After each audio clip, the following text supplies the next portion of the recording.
ابھی ہم نے بات کی امریکہ کے ایڈ کی جو وہ مسلمان ممالک کو دے سکتا ہے، لیکن صدر اوباما نے اپنی اسپیچ میں اس بات کا بھی ذکر کیا کہ وہ کس طرح کی حکومتوں کے ساتھ کام کرنے کے خواہاں ہیں۔ آئیے دیکھتے ہیں۔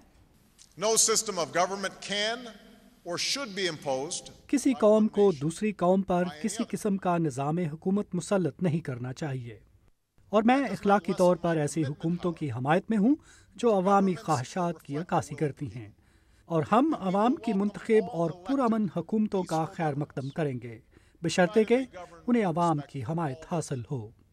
صدر اوباما نے بات کی امن پسندی اور جمہوریت کی، لیکن دیکھا جائے تو زیادہ تر مسلم ممالک میں امن تو ہے لیکن جمہوریت نہیں ہے، اور پھر حماس جیسی ڈیموکریٹکلی الیکٹڈ گورنمنٹ کو عام طور پر امن پسند نہیں سمجھا جاتا۔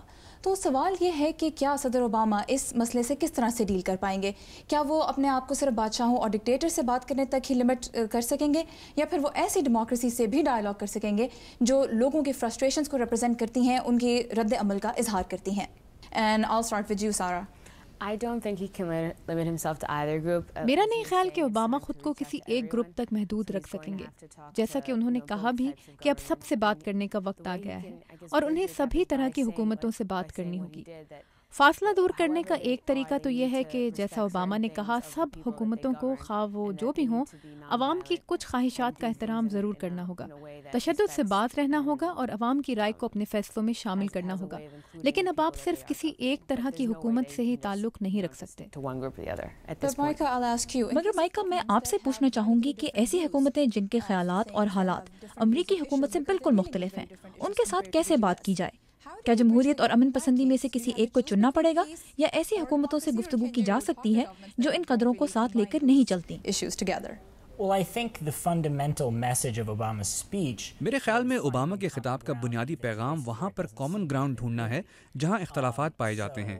یقیناً اوباما صرف ایک طرح کی حکومتوں تک ہی خود کو محدود نہیں رکھ پائیں گے، اور انہوں نے کہا بھی ہے کہ وہ ڈائیلاگ میں سب کو شامل کرنا چاہتے ہیں، لیکن میرے خیال میں اوباما مشترکہ ایشوز جیسے ماحولیاتی تبدیلی یا بھوک اور بیماریوں کی روک تھام کے بارے میں بات کر کے بھی ڈائیلاگ کا آغاز کر سکتے ہیں، کیونکہ ان مسائل پر بات کرنے سے کسی کو اعتراض نہیں، تاکہ اختلافات کے بجائے آپس میں اعتماد کی فضا قائم کی جا سکے۔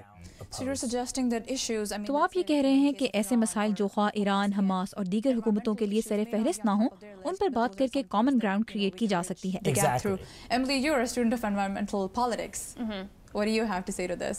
I think that is definitely a good way for Obama to. یہ اوباما کے لیے سب کو ایک جگہ اکٹھا کرنے کا یقیناً ایک اچھا طریقہ ہوگا، یا اس سے کم از کم سب کو یہ دکھایا جا سکتا ہے کہ ہم سب کو ہی ان مشترکہ مسائل کا سامنا ہے۔ ہم سب ایک چھوٹی سی دنیا میں رہتے ہیں جہاں ایران کے بنیادی مفادات امریکہ جیسے ہی ہیں۔ ہم سب ترقی کرنا چاہتے ہیں، تعلیم حاصل کرنا چاہتے ہیں، اور یہ سب کو ایک جگہ جمع کرنے کا اچھا طریقہ ہے۔ What if these issues are not at the top of a country's list? عباس، میں آپ سے پوچھنا چاہوں گی کہ تب کیا کیا جائے جب کسی ملک کے لیے یہ مسائل اتنی اہمیت رکھتے ہی نہیں، جب وہ ملک عالمی سطح پر اپنے تشخص اور اپنی آزادی کے لیے لڑ رہے ہیں؟ بنیادی ایشوز چاہے ایک جیسے ہوں، لیکن میرے اور آپ کے لیے ایک جتنے معنی نہ رکھتے ہوں، تو آپ کیا کریں گے؟ How do you, as a president, what do you recommend? I think using really prescient historical examples. میرے خیال میں تاریخ کا حوالہ دینا بھی بہت ضروری ہے۔ مجھے بہت اچھا لگا جیسے اوباما نے ایسٹ ایشیا کی مثال دی کہ کیسے وہاں کے لوگوں نے اپنے معاشروں پر جدید دور کے اثرات کا سامنا کیا اور اپنی روایات کو ختم ہونے سے بھی بچایا۔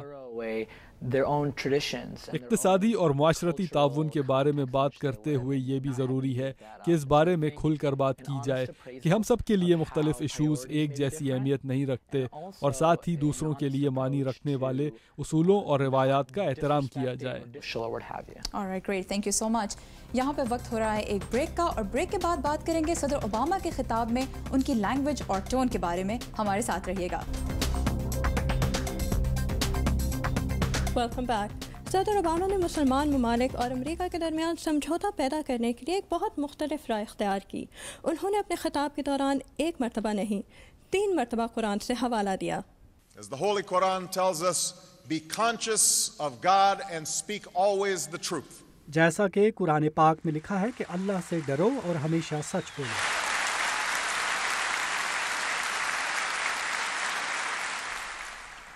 That is what I will try to do today, to speak the truth as best I can.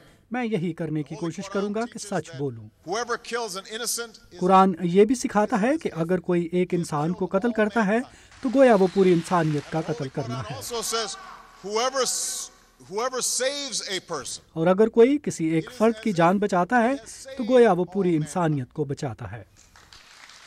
جیسا کہ آپ نے سنا، صدر اوباما نے اپنے خطاب کے دوران مختلف موقعوں پر قرآن کا حوالہ دیا اور اسلام کی تاریخ کا حوالہ بھی دیا۔ سوال یہ ہے کہ انہوں نے یہ حوالہ کیوں دیا اور ان کی بات، ان کا پیغام کس تک پہنچ پایا، کس تک نہیں پہنچ پایا؟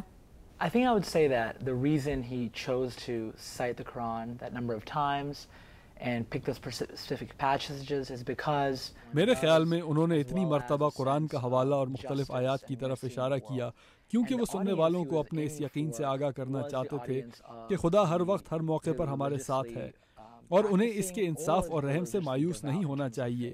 ان کا یہ پیغام ان لوگوں کے لیے تھا جن کی زندگی میں مذہب کی بہت اہمیت ہے یا جن کا رجحان مذہب کی طرف ہے، وہ ہر درجے پر لوگوں کے ساتھ تعلق پیدا کرنے میں کامیاب رہے۔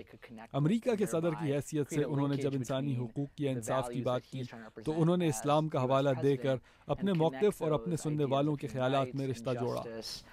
and as he said, living under God with the feelings and the beliefs of Muslims around the world. Would you like to add something, Albert? I think there are two concepts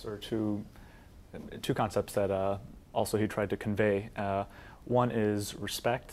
جہاں تک میرا خیال ہے صدر Obama دو باتیں اپنے سننے والوں تک پہنچانا چاہتے تھے۔ اول تو وہ اسلامی تاریخ اور اسلامی تہذیب کے لیے احترام کا اظہار کرنا چاہ رہے تھے۔ مثال کے طور پر تحمل کی بات کرتے ہوئے انہوں نے اندلس کا ذکر کیا۔ انہوں نے سچ گوئی کی اہمیت پر بھی بات کی اور اپنی مثال آپ لیتے ہوئے اسرائیل اور فلسطین دونوں فریقین کو بہت صاف الفاظ میں اپنا موقف بیان کیا۔ اسرائیل کے لیے انہوں نے مزید آبادیاں قائم کرنے کی مذمت کی اور فلسطینیوں کو تشدد سے منع کیا۔ And also recognizing the plights of the Palestinians. Would you like to add something, Micah? Sure. I thought that it was certainly throughout the speech, almost every time he made a reference to Islamic culture or the Quran, he got a lot of applause. میں یہ دیکھ رہا تھا کہ جب بھی صدر Obama نے اسلام یا اسلامی ثقافت کی بات کی تو لوگوں نے بہت تالیاں بجائیں۔ اس لحاظ سے میں سمجھتا ہوں کہ ان کی تقریر کامیاب رہی کیونکہ وہ اپنے سامعین کی توقعات پر پورے اترے۔ انہوں نے اپنے خطاب میں ایک دوسری ثقافت اور مذہب کو سمجھنے کی خواہش ظاہر کی۔ متفق خیالات کی محض بات کرنے کے بجائے انہوں نے دلائل کے ذریعے اپنی بات کو سہارا دیا۔ اس تقریر پر نکتہ چینی کرتے ہوئے لوگوں نے کہا کہ اوباما نے سب باتیں کہہ تو دیں لیکن ان پر پالیسی تشکیل دینا ایک دوسری بات ہوگی۔ لیکن تقریر سننے والوں نے جس قدر اسے پسند کیا، اسے ظاہر ہے کہ صدر اوباما اپنی بات لوگوں تک پہنچانے میں کامیاب رہے۔ And the applause that he got was a clear indication that it was very successful.